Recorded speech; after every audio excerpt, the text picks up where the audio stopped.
কেন্দ্রীয় সংসদের বিপ্লবী সাধারণ সম্পাদক জনাব নাসির উদ্দিন নাসিরের ঈদ পরবর্তী মাঝদি বাজার আজকের এই পথসভা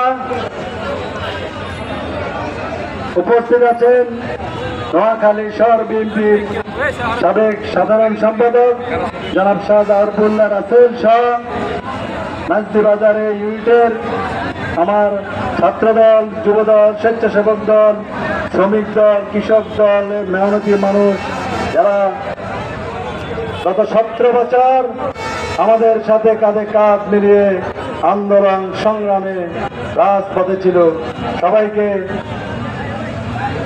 ঈদের শুভেচ্ছা এবং নোয়াখালী জেলা স্বেচ্ছাসেবক দলের পক্ষ থেকে বিপ্লবী শুভেচ্ছা।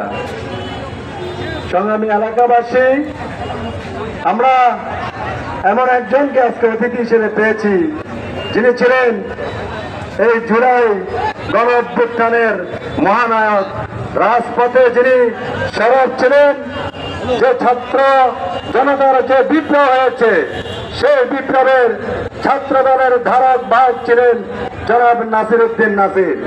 আমরা নোয়াখালীবাসী উনাকে নিয়ে গর্বিত।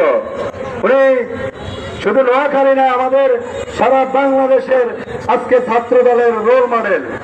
উনি ওনার শেষ রাজনৈতিক মেধা, ঢাকা ভার্সিটি থেকে পড়ালেখা শেষ করে এখনো রাজনীতিতে যে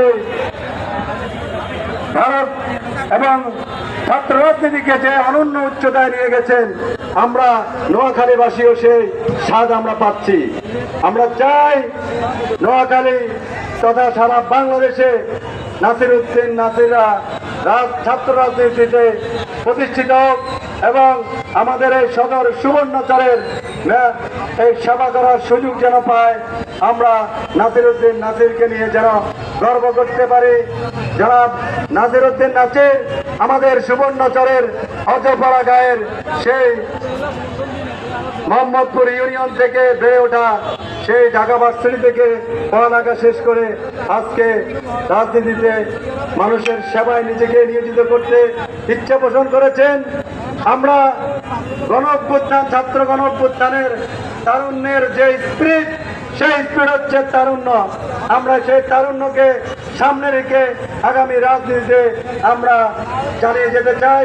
আমরা শুধু একটি কথা বলতে চাই, যে ছাত্র গণ অভ্যুত্থান হয়েছে আসলে একটি দাবি, সেটা হচ্ছে শেখ হাসিনা প্রাচীর সরকারের পতন এবং জনগণের ভোটাধিকারের মাধ্যমে জনগণের অধিকার ফিরিয়ে দেওয়া।